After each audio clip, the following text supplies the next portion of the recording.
Coming up next is a fireside chat on marching towards seamless road connectivity with Mr. Satish Parakh, Managing Director, Ashoka Buildcon Limited.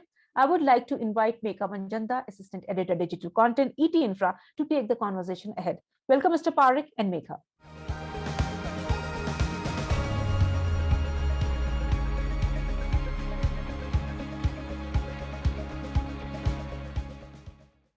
Hello, ladies and gentlemen. In today's fireside chat on marching towards seamless road connectivity, we have with us industry expert Mr. Satish Parakh, Managing Director, Ashoka Buildcon, to share his views. Let's hear from Mr. Parakh his expert views on the subject. Thank you, Mr. Parakh, for making time for our event. I'll quickly start by asking you about your views on the infrastructure growth story in India. So we had been in infrastructure last 4 decades almost. And we are fortunate to be part of the PPP program right from the inception, from 1996, when we started with a very small 5-kilometer stretch of Dhulia bypass. And today we are into infrastructure almost in 22 states in the country. So India's story really, if you see in past decade, particularly from 2014 onwards, it has picked up very well. And particularly the last budget, the last budget emphasizes on master plan. They are emphasizing on PM Gati Shakti. They are looking at integrated approach. And there is a will, which is very well demonstrated in the entire budget and their planning and implementation, which we experience day in and day out. So growth story is really fantastic. And this is the enabler for 5 trillion economy. Whether it happens 2025 or 2026, but it's definitely going to happen the way things are moving. So I'm very confident on the steps which our government is taking, our ministries are taking, particularly highways, railways, ports, airports, urban infrastructure, rural infrastructure. There is a complete focus, I would say focus, on building infrastructure. And that is going to drive the growth. And how do you think the private sector is going to spearhead that growth story? Yeah, private sector, as I told you, since 1996, private sector has been involved in this growth story. There were various hurdles. It has taken time to, remove all these hurdles. But if you see last 5 years, we have seen significant improvement. The models are now changing. The risk sharing is becoming balanced now. So with HAM models, with models of TOT, a lot of improvement we are seeing in the concession agreement itself. So private players now participation has increased drastically. And this will further improve with further improvisations. Because there are certain things to be done. Like honoring the contract, honoring the arbitration awards.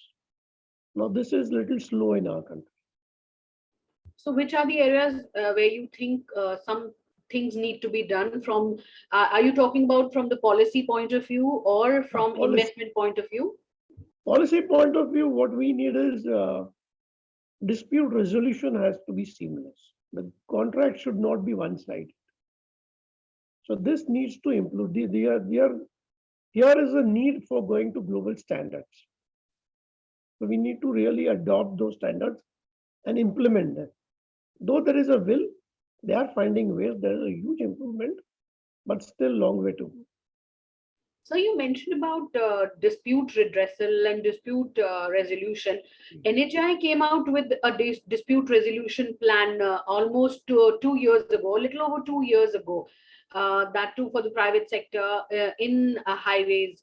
So has there been any improvement in dispute resolution after NHI's initiative? And if yes, do you think it is enough to keep the private sector involved in the infrastructure space?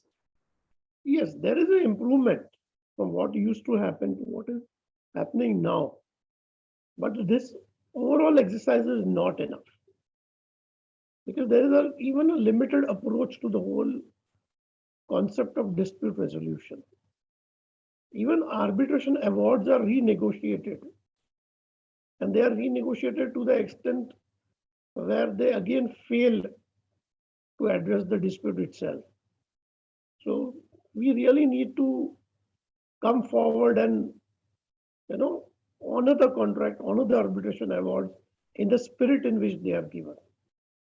So, but which are the areas where you feel that things have not improved? If since you said that there is an improvement, but a lot needs to be done, which are the areas you think needs more addressing at the moment? See, one of the areas which I said is dispute resolution. Now, this area needs to be improved, and this can happen only with the direction and policy changes to be brought by government. Conciliation committees, conciliation methods are being implemented. Experiments are being done. Arbitration awards are being given now much faster than they used to be given earlier. But then actual relief has to come to the end. Uh, Actual relief has to come to the sufferer, whether it is government or whether it is a concessioner. And That's not happening. what should be the turnaround time for it to reflect, in the sense that if a dispute has been addressed, you say that how long should the payment or the parties be finalizing the contours of it? Should there be 1 year, 18 months? You mean the time you mentioned the Normally, timeline? yeah. Yeah. Like normally what happens, around 2 years, 2.5 years, the award is given, the dispute is settled. But it is not, it goes to the courts and it is not honored for years together, which must get closed within 5 years. So that is our request. Even conciliation, if they are done, they should give balanced approach to the whole process. It should And not as be once the proper justice should be given. I won't say it should be. The time is very much essence because ours is a country still we have interest costs are very high. If concessioners get locked up or get stuck up with the funds, then they must get relief in timely manner. So, as a key industry leader, as a key industry player in the infrastructure space, have you conveyed your concerns to the central government, to the right regulatory bodies? Yes, we work through NHBF, National Highway Builders Federation, and we are in continuous touch. I would say there is a great response from the government, but then actions take their own time. That's right. So now I will switch to your core area, which is the hybrid annuity, or core area in the sense for all the infrastructure companies, how important this hybrid annuity model for road construction is. So I would want to hear your views on hybrid annuity and how it will actually further propel the Indian road sector story. Yeah. So hybrid annuity model actually came into existence in 2016. So from 2016 to 2022, we have seen a huge improvement in the model. So this model really is good for the concessionaires, private players, because it balances the risk. The entire tolling risk now is taken up by the government in this model. And 40% of the funds are released during construction. 60% is what is paid as variable annuities during the concession period of around 15 years. So these models are really very successful.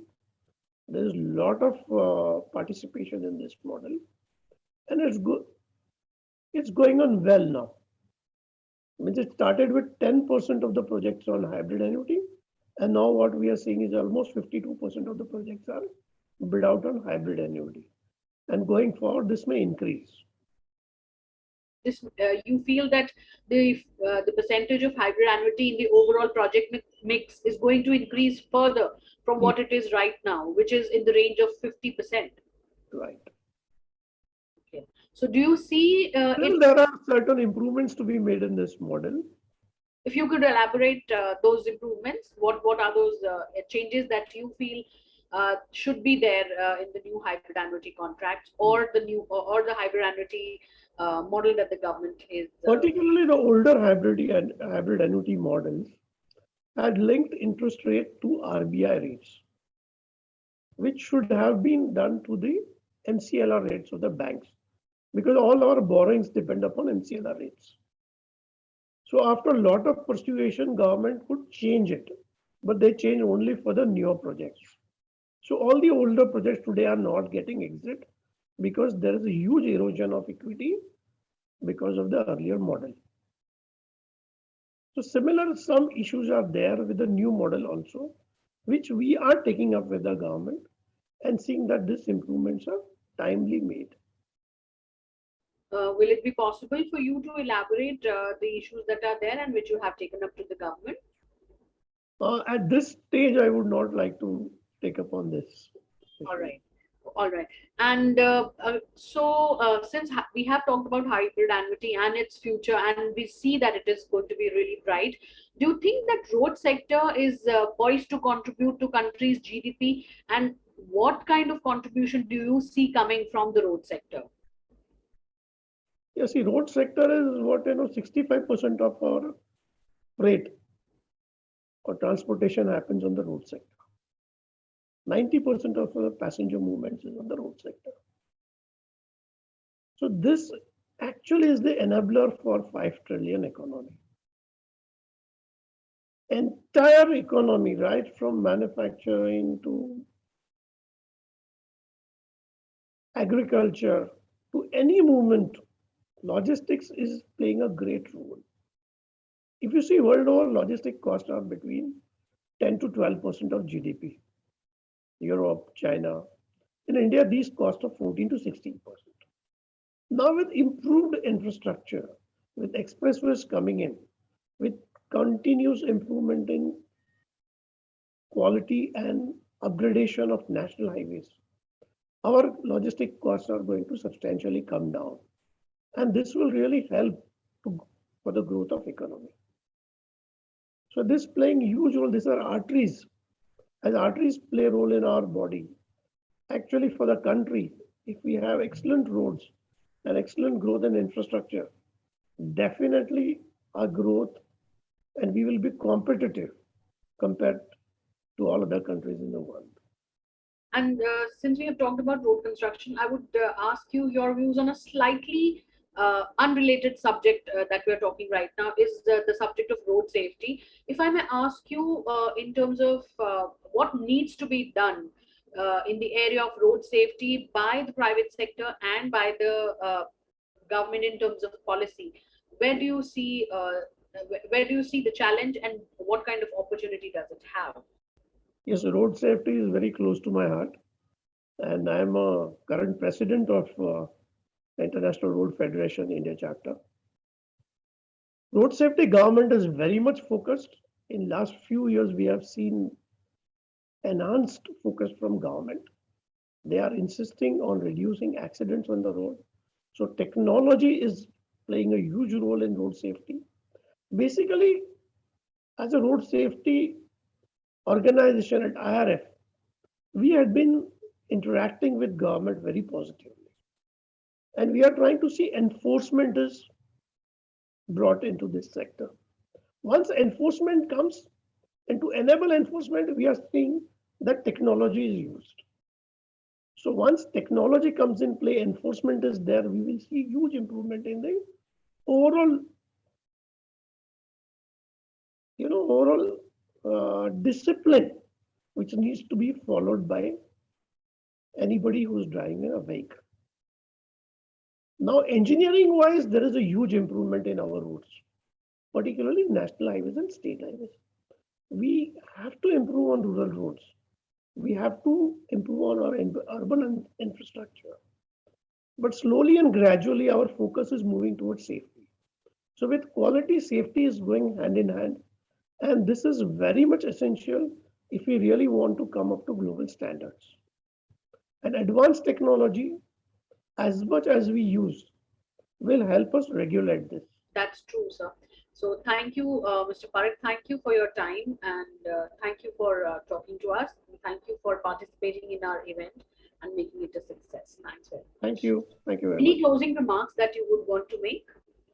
I feel the focus which today government has should remain like that. The announcement and the will they show must get converted into implementation.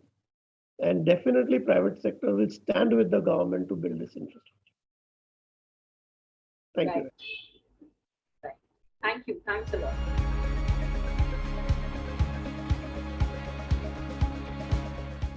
Thank you, Mr. Parakh and Megha, for an interesting and meaningful dialogue. With that, ladies and gentlemen, we'll proceed further to the next session.